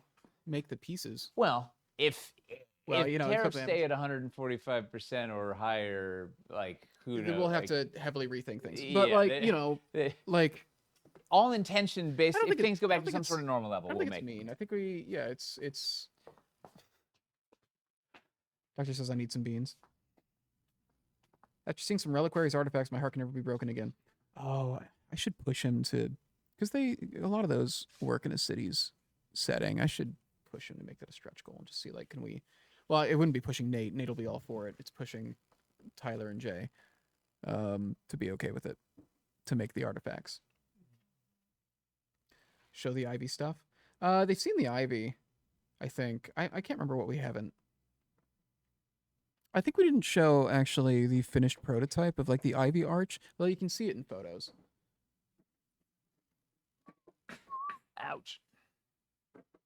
Cattail. So here's the thing. If we do experiment with doing some things 3D printed, cattails might be something that we could do that way. Maybe. If we do COcast or something in 3D. Do you need help? Okay. Thanks for the offer. Make the artifacts in resin. I think that'll make it harder. We would definitely do it in Dwarvenite because we want them to be, because they're supposed to be like pole accessory compatible and everything too. The reliquaries artifacts, reliquaries, which we should make a stretch goal in Cities Re4 if things it go should really be a well. stretch goal somewhere. At Yeah. 3 million. I think they make sense in a city environment. I think if we're gonna put them in any biome, it makes sense here. You know? Any updates at all on the board game? Oh man. It's I am so glad that we put that thing on hold because could you imagine if we were yeah, if we didn't, we would have been trying to push for launching. God, yeah, could you imagine? Right around now, it'd be absolute could you imagine? Like could you imagine if we had? It'd be a disaster. If we had absolute unmitigated disaster. If we had run that campaign when we ran Dungeons Reforged, oh, we'd be dead. More realistically, because our timeline, we probably would have been launched. We probably would have launched it like right around Adepticon. Yeah. Right last month, we would have been like, it would have been the absolute worst case scenario. It would have been terrible. That would have unless really maybe because it'd take us a year to Vega, things would settle down with it. But it would just be a panic. People would probably be trying to cancel their pledge. It would just it would have been but moral stories, it's on projects on hold indefinitely. We'll keep you posted. But honestly, I don't think anybody's thinking about making board games currently. But even board game companies. Yeah. All right. So let me pull this. We jumping in? Yeah. You want to set up the camera first? Yeah. All right. Let's not make people seasick. So you just set that up and then Hang I'll on, cut to let me. Yeah. Do what you want to do? You know what I'm gonna actually do? Hang on. Temple decoration pack. Yeah, a good amount of those. A lot of noise. A good amount of those would. Yeah, if we're gonna put the artifacts into any kind of campaign, a city's campaign makes the most sense, I think. So. Yeah, but also we could do them in a campaign where they're just not related. Also, like just just put them somewhere, just to get them out there. Thoughts on dwarven themed sets? Eventually. I think the problem is something that specific is people have said like, do dwarven buildings and elven buildings and all that. And it's like, we're going to hit a point of diminishing returns where people don't need like that many, we've got to hit our MOQs, not even just MOQ. We have to sell well above what the MOQ is to actually make our money back on a piece. With the cost of the mold and everything, like, so it would be neat though at some point. Yeah. Other architecture would be neat. Can we get a deal with the Mummy franchise and do artifacts then? Hey, the Eldritch artifacts would work really well for that.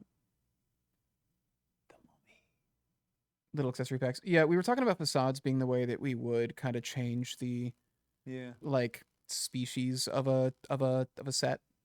Yeah, minimum order quantity. But yeah, if we were gonna do that, it would be things like window inserts and facades probably that would have like a dwarven or elvish flair. How does Galadoria do it? Can you make facades using their approach? Just curious. They do Seocast now? Seocast. Yeah. Funny enough, they did Seocast for our biscuit inserts, our prototypes for our biscuit inserts for Lowtown.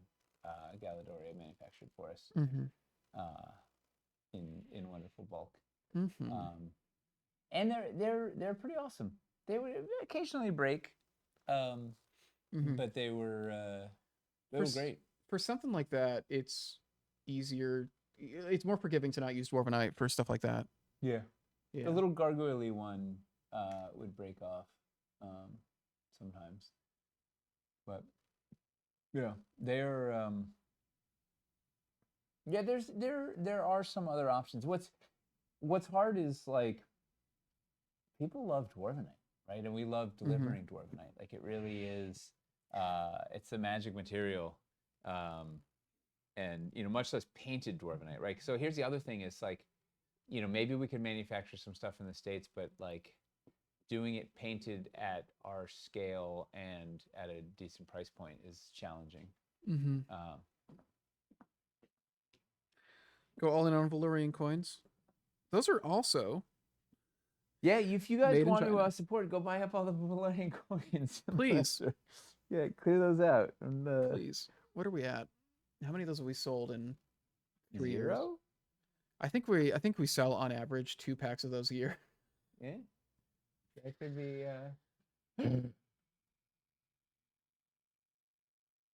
that's amazing. All right, we can You ready? look at so we got a bean front and center on this. I got actually a couple. There's 3. I think there's 3 beans in here currently that you haven't seen yet. Oh, that's very dark. All right. Yeah, you gotta, or just raise up the f-stop. Is it just? Yeah, it's our depth of field's gonna get. We're already at 10. Let me get. Hang on, Okay. So what's the ISO stuff at? Oh, I didn't look at the ISO. Okay. Well, your frame rate's at 160 per second. Well, there's that. That is. There you go. That helps enormously. You can actually raise the f-stop now. Nice. Yeah, he was filming at 160 frames per second, so that was the problem. We're trying to get exciting. All right, it's still a little dark, but the human eye can only see 30 frames per second. all right. So what do we? Well, your eye.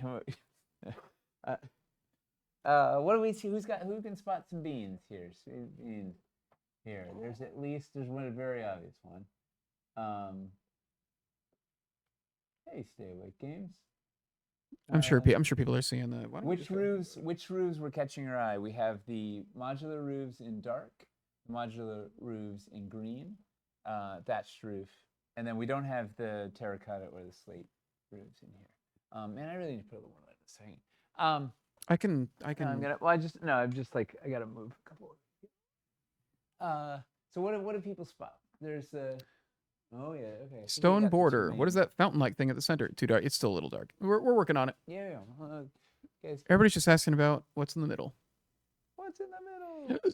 Yeah, well, that's the big bean, and the sidewalk thing's another bean. I don't think we actually showed that before, did we?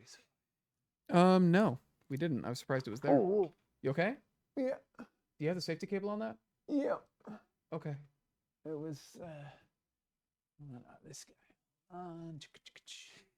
He gave you time to study the. If you die on stream, Twitch is gonna ban our account. They'll demonetize our. Yeah. Oh, it's not even monetized, is it? Right? Because they never gave us partner, because we're. No, I mean we still make some money. Like we still get subs and ad revenue, but like we're not doing this for the money. Nope. It's kind of nuts that we never got a partner. I mean, I guess we're pretty sporadic on Double high tutor door. Oh, we did show that before though. But that is the double high tutor door though. Yeah, without doors in it, but yes. God damn it. I think we've shown almost everything. How many hours of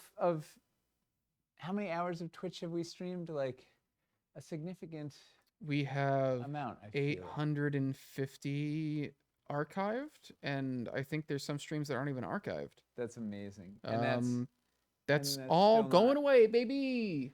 That's still not enough to 850, show that we're 800, dedicated. 852 hours of Jeez. archived streams is what they cut us off at, and then the last like month and a half of streams haven't been archived because they won't allow me to anymore. And they so still don't think we're putting any effort into the stream. No.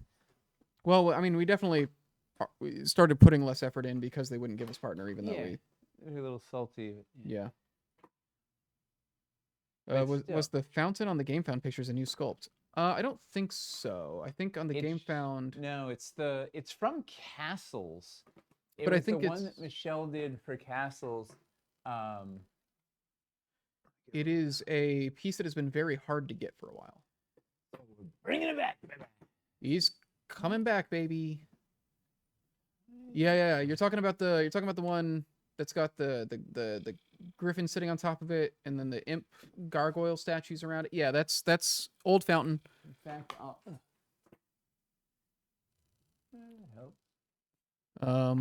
we got 932 hours. Thanks for putting the videos on YouTube. 932 hours? That is apparently how much we have streamed before. That's a lot. That's almost 1,000 by my math. That's rough. Can't lose a bit of hamster losing his sanity. Oh man, you're right. I think we did at least clip it. Oh, that stream has to get archived. I mean, here's the thing. So what I need to do is go through. It's gonna take a couple hours, probably, but I need to go through and just mass download all of the hobby hangs, because those are the streams that we're gonna lose. Those are the ones that haven't been backed up on YouTube yet. But I don't know this. I don't know the best way to archive them now, because I don't want to put up a block of like 60 2-hour painting streams now that's going to bury all the on the Anvils. Maybe I just upload them all unlisted. Do we have to make and a make third? I don't want to make I don't want to make a channel just for the hobby hang. Maybe that's the best thing to do. I don't know. It's such a mess. I wish they didn't do this to us. Wow, it sounds like tariffs. Man, there's like a theme tonight. All right, so this we'll show. I just want to be left alone. So this was. We're getting. Letitia, be serious. Do you actually do you actually have over 900 hours in Baldur's Gate 3? She definitely does. Finley, that's what I was thinking. Is I can just upload them all unlisted, and then just put them on a playlist, and then people can find them if they really want to find them. They can find them that way. Make a new channel. It's either that. It's either make a new channel or it's.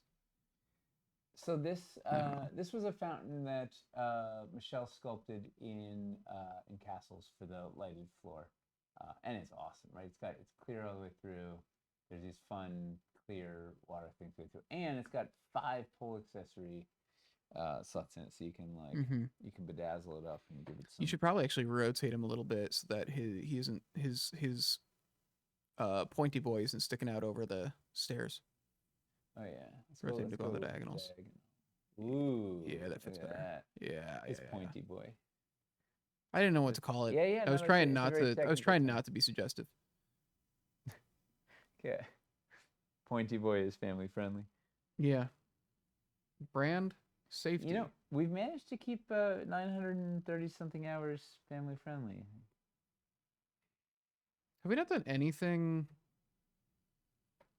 Have we not done anything unfamily friendly on here? I swore once.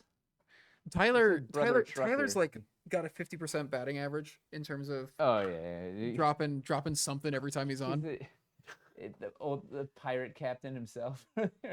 You've said a lot of unintentionally horny things on here. Oh yeah, no, there's some there's some wonderful like innuendo-y or whatever. Yeah. Or stuff that just sounds nothing. So this fountain is awesome and is you can pull accessory it up and whatnot. Underneath is a new piece, which is another Michelle piece. Yes, Stargazing Kiwi. I'm glad somebody got that.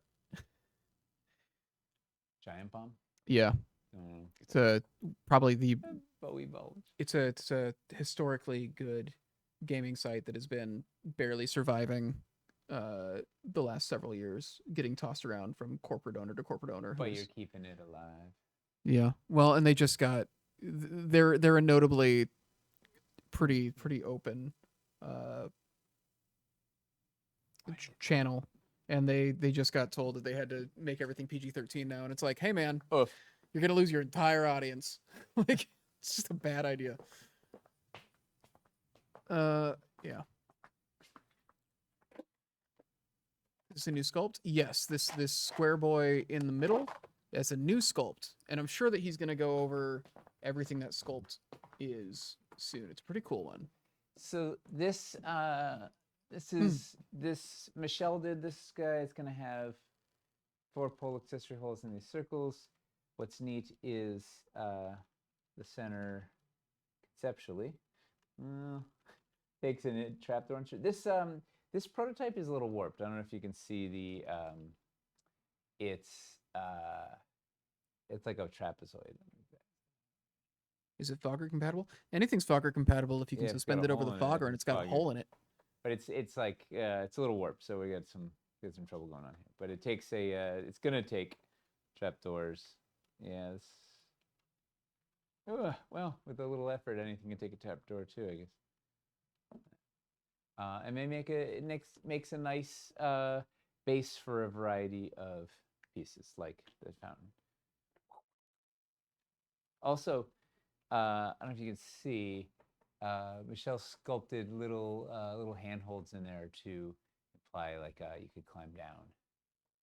Yeah, the opposing diagonal was a cool. Michelle knows her stuff. You could put the new Zelda stairs in that. Yes, you could.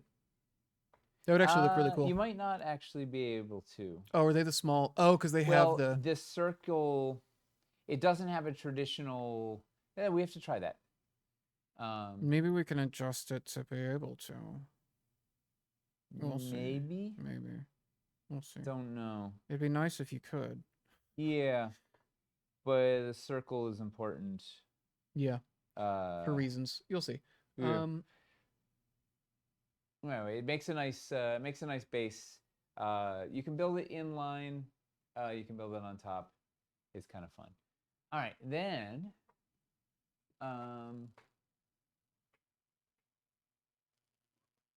What do we have over here?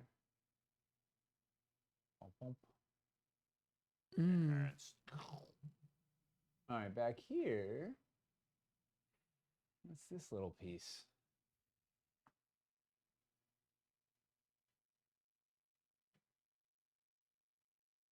It's not one, but oh, it's 2 new pieces. Holy moly! So this is some Toby madness. We got a sidewalk with a curb and a curb appeal, and a diagonal with curve, and it's part of a little. I don't know how many pieces we have. 4 piece advanced builder system for the Imperial Streets. Thank you. And streets. Yeah. And what's fun is you can probably guess based on this geometry. Oh, gosh darn, can't see that. All right, what is this? Oh, I didn't biscuit. Yes, these are made to go. These are made to go with the existing Imperial Streets. You can see that the large diagonal in there. This nooks real nice into the large diagonal from Lowtown. So it'll give you some options for building in line. There's a bunch of neat things you can do with these guys. So we will show that at some point. But right now, just using them to make a little raised area. I'm gonna put a little some market stalls there and make it it's like this is supposed to be a market. So it'll be some wares for sale over there, which is kind of fun. Other new beans that you haven't seen. I think those are the only ones in here. Mostly a lot of Lowtown pieces. Did we show the fancy corner posts previously? I think so. You guys seen those? Can't hurt to look at it again. I'm sure people here. There's somebody here, even if we did show it, who hasn't seen it. This is a fact. Are the biscuits in the curb pieces? No. The curbs? No. Not currently. If you could make a compelling case for it, we could sit up. But right now, there was. It didn't seem like, based on how we were using it to build it, it made sense to put biscuits in there. Mm-hmm. Just with the extra complexity and cost, like we really want there to be something you really get for it. Yeah, it wants to be. There should be a good reason for it, or at least like a very obvious use case that is helpful. And here's the other thing: is if we did, then would we have to go punch biscuits in the sides of these too? Because then, if you become a family, you're gonna want to connect we'd have to together biscuit in all like, the other pieces. Yeah, like does it open up the biscuit bag for other? Where does it stop? You know? Where does it stop? Cats and dogs living together. Biscuits and everything. Oh, this is the other one. All right. What else do we have in there? Is there any other new? That was a new thing. These were the you have the double high. You can sort of see the double high corner posts. They're kind of concealed. Double high Tudor corner post, double high Tudor wall. Really hidden over there. Double high solid Tudor. I don't even know if that one I can show. Yeah. Yeah, there's a lot of cool stuff in this campaign, guys. Yeah. Well, here's the thing. We don't know, because of the tariff situation, we don't know exactly what all is going to happen. So maybe we end up having to adjust the size or scale or whatever. But it's got twice as many sculpts as dungeons. Like there's a lot of stuff. Mm-hmm. I should show the resized planters, right? We shrunk. We had the giant, the Mambo.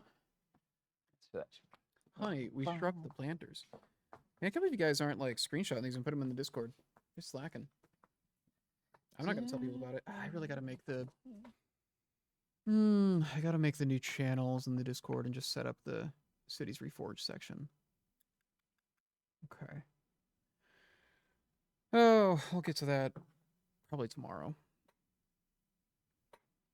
A lot of things that we were hoping to get around to are just kind of. We suddenly have been having to pivot and have a lot of long conversations about these weird things that have come up. Maybe you heard about them.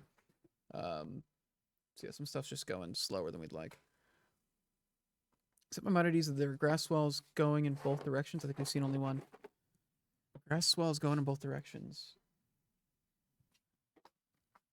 I don't think we've made like a...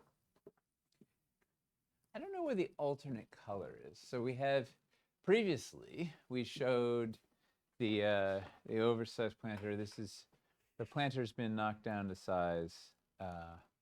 It's like that now. So it's, where did it go? It's kind of, now in scale. Now it's actually not, Like they're not monstrous plants that are... I mean, it's still pretty big. They're pretty big, but like you they're can not... hide behind it. Yeah. But it's not like, like a gargantuan man-eating plant size. You plug swells in both directions on the grimoire in progress. Yeah, I'm pretty sure if we made a swell one way, I think we made a swell the other way. For grass? For grass, yeah. Yeah. Okay. The only, can anybody guess the one exception to, or if we make a swell one way, we'll make it the other way? Yeah, caverns. Yeah. And that's and we're really upset about it. And that's why we're not letting it happen again. Well, we says you don't always. Well, in our defense, the logic was the trifecta. There's a swell going the direction of the trifecta that you could use. Do the plants on top separate from the base now? No. If you got a hobby knife. Yeah. Yeah. Hey, you got power tools. Anything separates. Let's go, baby. Let's get some modding done. That'll look great with the new Galadoria planters. Oh yeah, have you seen that? No. Galadoria just put out a collection of planters and stuff. Cool. Yeah. We'll have to get some and. Do you have estimates? Do you have estimates for what month Starforge will be shipping? May, baby. We're looking at starting by the end of May.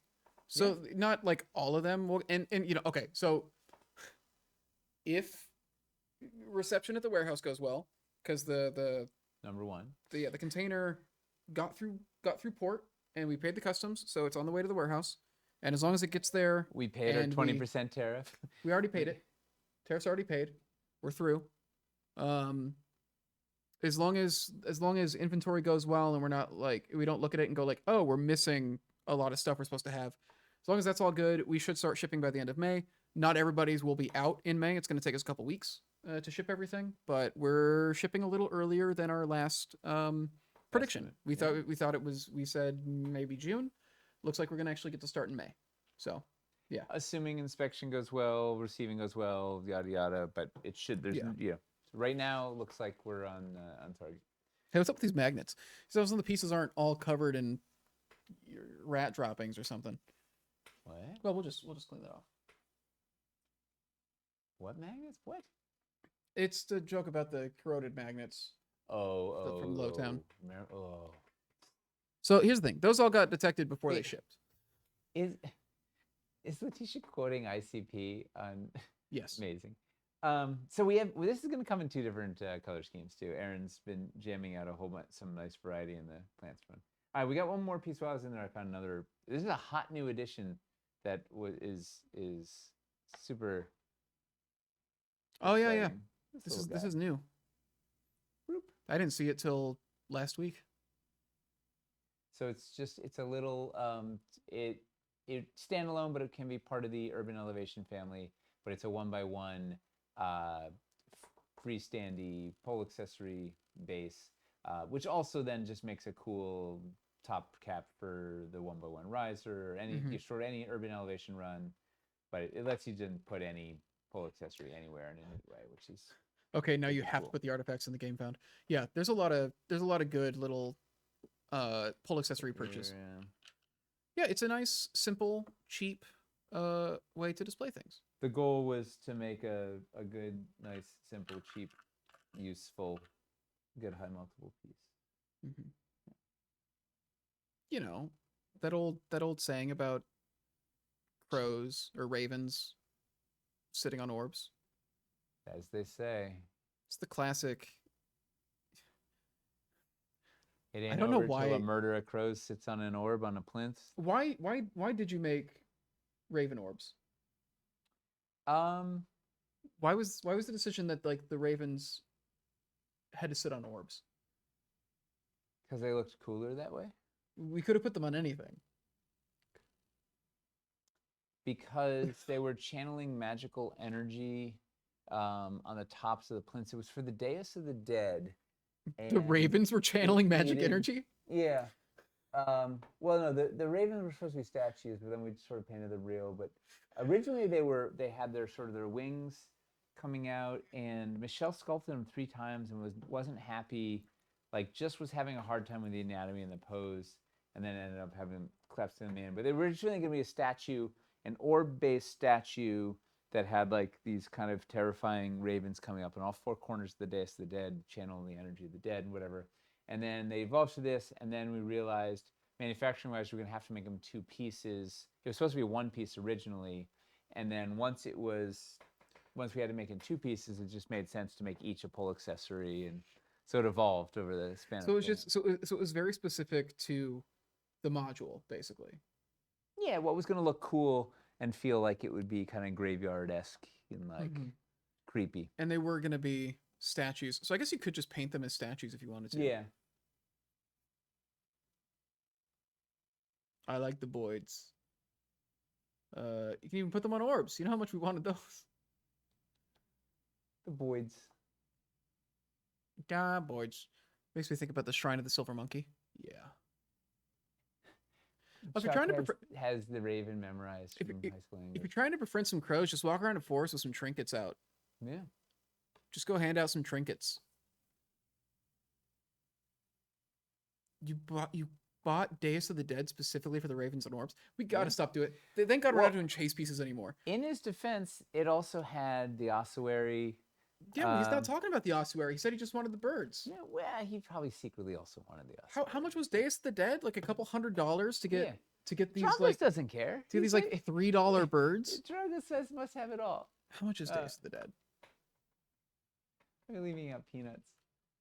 A terrible way to run a business. Hello, boys. $229 painted. That was a bargain back then.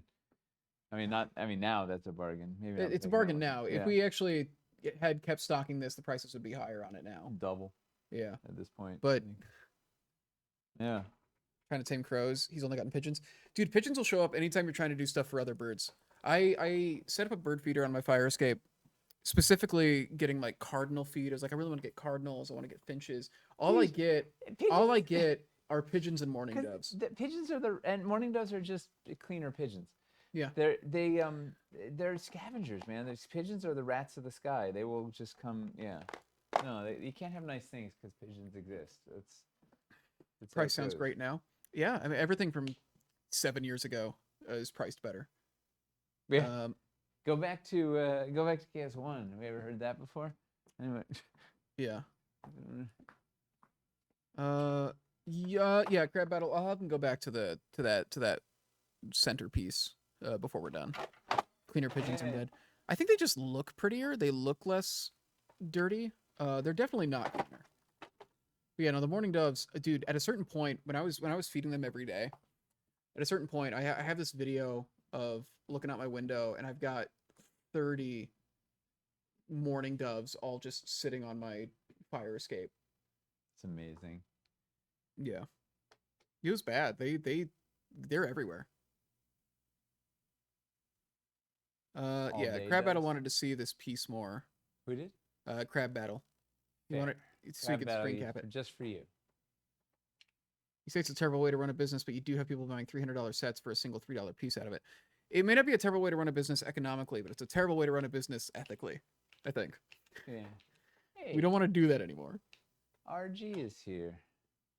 We want you to buy $300 sets because you want everything in that $300 set, not because you want a single $3 piece. Well, hopefully you get pushed over by that $3 piece. It's like the... Pigeons are very pretty.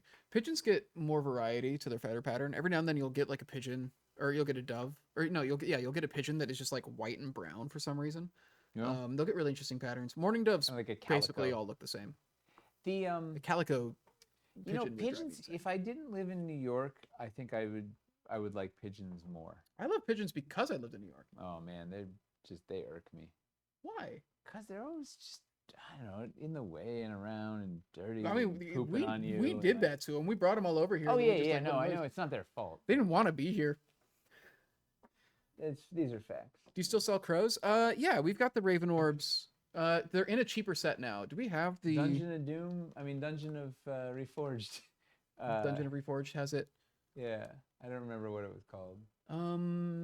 Okay, we should restock and rename the Terrain Builder set.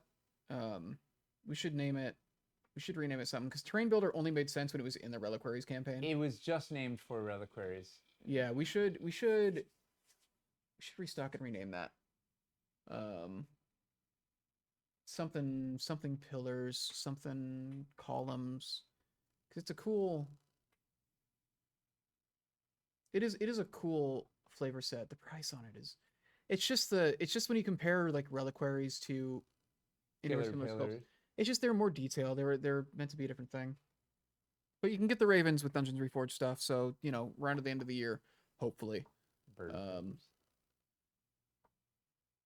we get to learn what the circle in this piece is for? Letitia's on fire tonight. Like she always is. Yeah. Letitia is probably the most underrated member of the team. She's directly responsible for a lot of really cool stuff that you guys appreciate a lot, and you just don't know that she's doing it. Where are the ratings kept? Where are the ratings kept? Yeah, for the team.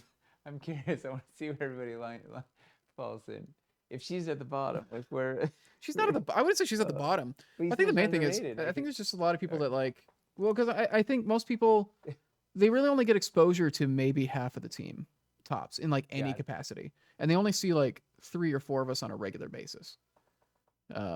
Which a lot of people don't want to be on camera or be seen or be known, which totally valid.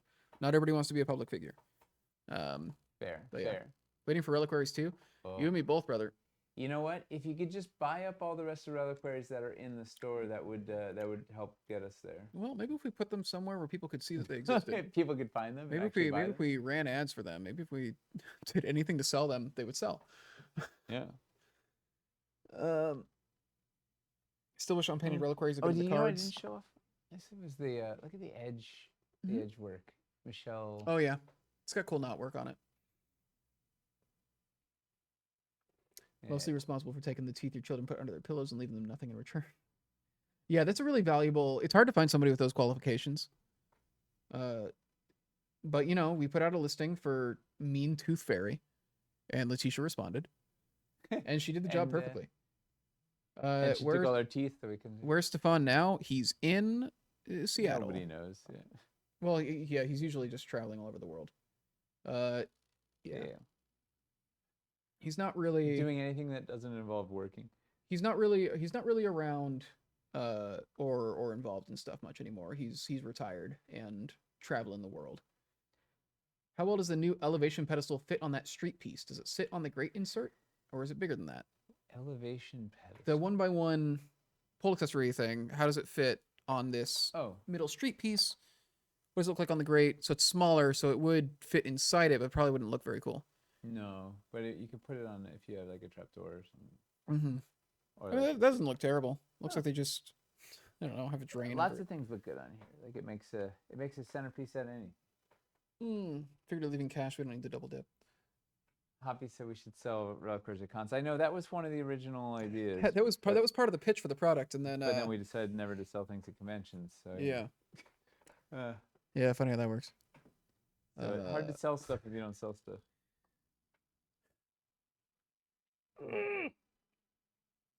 I think the reliquaries are very cool, and when we have them at conventions, people really want them. They are very cool. They're like, yeah. Does the stair part look weird when placed in line with other brick sidewalks? Yeah, let's do it. Let's find out. Get some streets. It is definitely meant to sit on top of the sidewalks more than in line with them. But Michelle made sure it didn't stick out, so you could build it in line. Yeah, but it's just, like the stair. I think its ideal use case is on top, but the stairs are a little.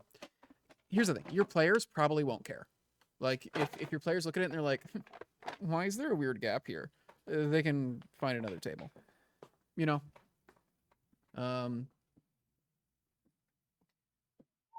What if you had them at conventions? People bought them online and then he handed them, so you were just delivering at conventions. Well, it sounds complicated. I think it just sounds complicated. What I want to do, I'm hoping we can do, is just give people at conventions a code for like free shipping or something if they order the weekend of the convention. That'd be awesome. Because that way it's just like you bought it there, except you don't got to carry it around. Honestly, carrying it around's the worst. The secret is that they're actually still terrain and some of the best centerpieces Dwarven Forge has made. Yes. They're extremely cool sculpts, and they are another level of detail than what we usually do. I shoved that Artificer set in a lot of builds, all the time. The elemental ones are probably the hardest ones to work in because they need to be spell effects or monsters or something. Yeah. But most of the stuff you can find ways to use it. Hey, Dwarven.